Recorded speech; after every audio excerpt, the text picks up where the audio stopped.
Այն թե ինչպես են ստեփանավանցիները նշում ամանորը, շատ չի տարբերվում ամբողջ Հայաստանի տարածքում հայերի նշած ամանորից։ Այստեղ էլ այն տարվա ամենակարևոր տոներից է, Սուրբ Ծննդյան և Սուրբ Հարության տոների հետ մեկտեղ։ Այստեղ էլ են մարդիկ սովորություն ունեն միմյանց հյուր գնալու և օրվա մեջ մի քանի անգամ նույն մարդուն շնորհավորելու։ Մի քանի օր առաջ արդեն սկսվեցին պատրաստությունները, մորաքույրները զբաղված էին թխվածքեղենով, Էմինե մորաքույրս թխվածքների մասնակից է, նա մի գեղեցիկ տոնածոր տորթ է պատրաստել, հետաքրքիր աղցանների համար հոգ է տանում նանե մորաքույրս, տատիկս պատրաստեց համեղ տոլմաները, իսկ հոզապուխտը պատրաստել է պապիկիս մենաշնորհն է, նա սկզբում այն թողնում է աղաջրում, հետո երկար եփում է, իսկ հետո հատուկ խարույկ է պատրաստում տանձենու, խնձորենու, սալորենու ճյուղերից և ապխտում է խոզի միսը այդ ծխով, միսը ստանում է անմահական համ և մենք աղաջրքով այն վայելում ենք ամանորի տոներին։ Ես և զինաքույրիկս միայն խաղում էինք, պարում, երգում և վայելում ամանորի տրամադրությունը, դրսում հրաշք ձյուն էր և մենք ձնեմար ծարգեցինք։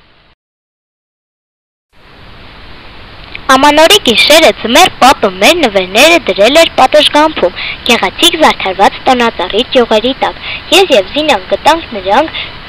12 զանգերի ղողանջները լսելուց քիչ առաջ։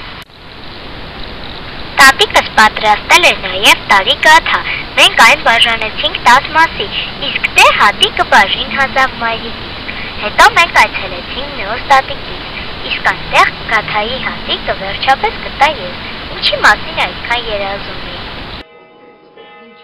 Եկեք, 9, 8, 7,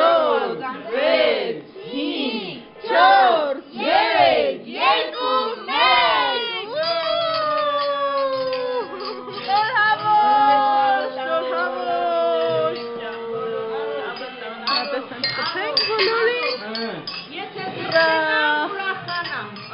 Եկավ 2013-ը։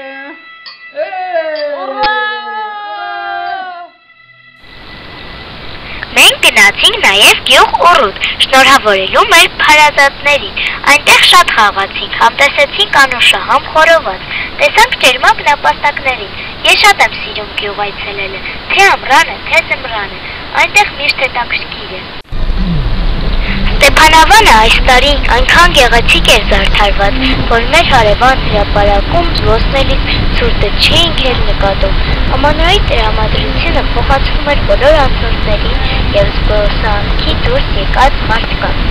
Ես սիրում եմ ամանորը, հատկապես, երբ այն դիմավորում է հարազատներիս հետ։